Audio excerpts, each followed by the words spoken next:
Good evening साथियों, मैं are के शर्मा एसएसटी वाला के इस यूट्यूब चैनल पर आपका स्वागत अभिनंदन करता हूं। आज की जो अपनी क्लास है वो सामाजिक एवं राजनीतिक जीवन क्लास 7th के फर्स्ट चैप्टर से लेकर थर्ड चैप्टर तक जितने भी एनसीईआरटी बुक्स में महत्वपूर्ण बिंदु कंपटीशन के हिसाब से प्रश्न बनते हैं उन सबको यहाँ पर मेंशन किया गया है। चलो शुरू करते हैं अपनी क्लास। अपने काम को लेकर आपकी सोच का सकारात्मक बने रहना ही आपकी सफलता का पहला कदम होता है। अर्थात बच्चों, आपको अपनी जो सोच है वो पॉजिटिव रखनी चाहिए, थिंकिंग, क्योंकि सकारात्मक सोच से अपने अंदर एक आत्मविश्वास पैदा होता है जिससे मेहनत करने में और ज़्यादा मन लगता है और सफलता मिलती है। चलो शुरू करते हैं आज का जो अपना फर्स्ट लेसन समानता। जो 7th क्लास एनसीईआरटी बुक्स में पहला चैप्टर समानता दिया हुआ है, उसमें पहला पॉइंट है सार्वभौमिक वयस्क मताधिकार। इसका अर्थ आप समझ सकते हैं। सार्वभौमिक सभी को प्राप्त होता है। इसमें जाति, लिंग, जन्म स्थान आदि के आधार पर भेदभाव नहीं किया जाता। वयस्क माने जिसकी आयु 18 वर्ष पूर्ण कर चुका होता है, मताधिकार का मत का देने का अधिकार दिया जाता है, तो इसे सार्वभौमिक वयस्क मताधिकार कहा जाता है। अपनी जो एनसीईआरटी बुक्स है इसमें एक बहुत ही महत्वपूर्ण बुक दी हुई है जिसका नाम है जूठन। यह एक आत्मकथा है ओम प्रकाश वाल्मीकि की। इसमें प्रसिद्ध दलित लेखक, इनका जीवन का 1950 से 2013 तक रहा था। यह ज़्यादातर एग्जामों में पूछी जाती है, तो आपको ध्यान रखना है जो जूठन पुस्तक है उसके लेखक कौन है, ओम प्रकाश वाल्मीकि।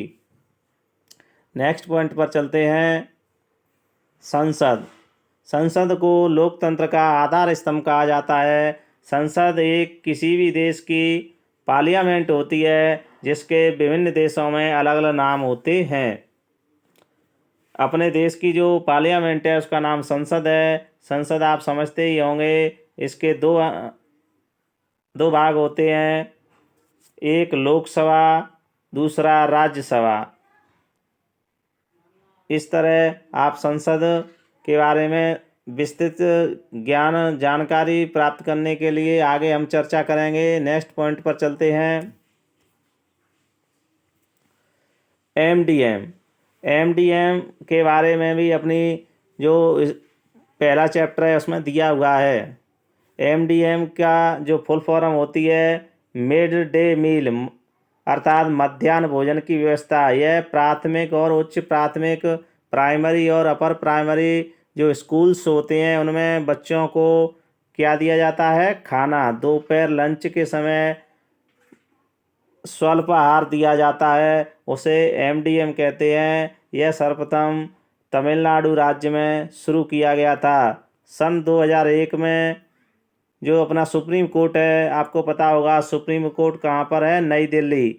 सुप्रीम कोर्ट के निर्देश के अनुसार सभी राज्य सरकारों को यह निर्देश दिया गया और शुरू किया गया।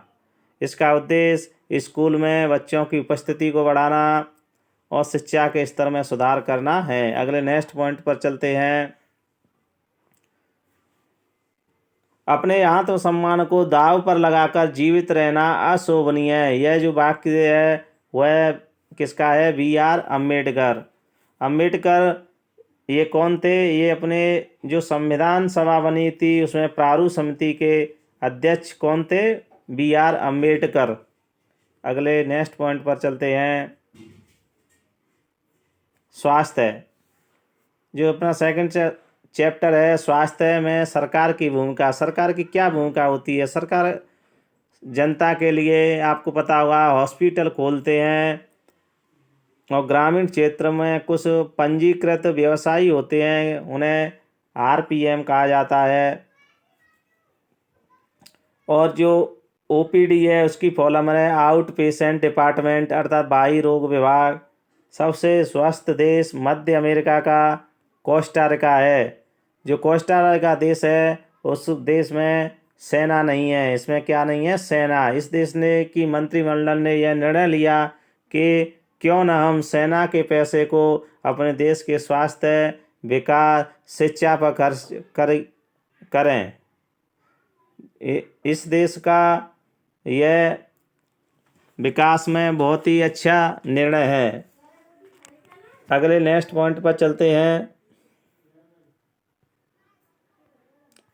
राज्य शासन कैसे काम करता है? राज्य शासन में एक विधानमंडल होता है। आप समझते होंगे, यहाँ पर हम बताते हैं डायग्राम बन के। जैसे एक अपना विधानमंडल होता है, विधानमंडल को दो भागों में संसद की तरह डिवाइडेशन किया जाता है। एक सदन होता है विधानसभा और दूसरा होता है विधान परिषद। जो जनता द्वारा चुने गए विधानसभा के सदस्य होते हैं उन्हें एमएलए कहा जाता है। MLA member of legislative assembly अर्थात विधायक कहा जाता है।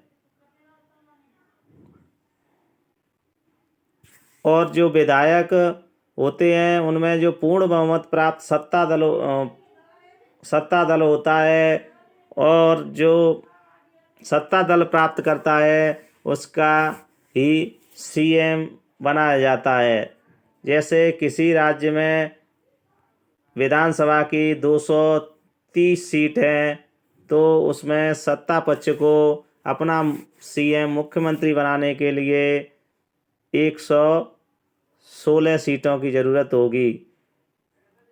जो पक्ष 116 सीट प्राप्त करता है वह सत्ता पक्ष माना जाता है, और अन्य दूसरा विरोधी पक्ष बड़ा दल होता है वह विपक्ष माना जाता है। अगले पॉइंट पर चलते हैं।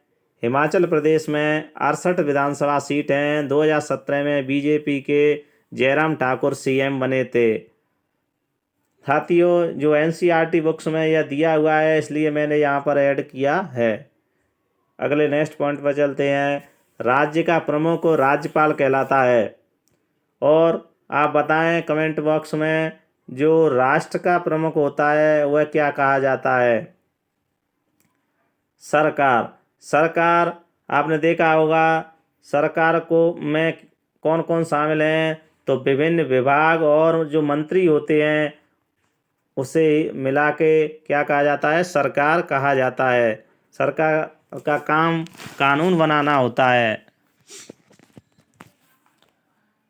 तो अपने देश में जो प्रमुख होता है वह कौन होता है? राष्ट्रपति।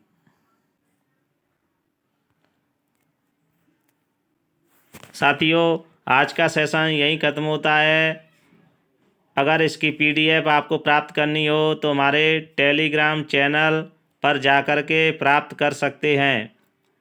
और अगर समझने से कोई बिंदु रह गया हो तो हमारे कमेंट बॉक्स में ज़रूर लिखना। हम आपको दोबारा से कोशिश करेंगे समझाने की।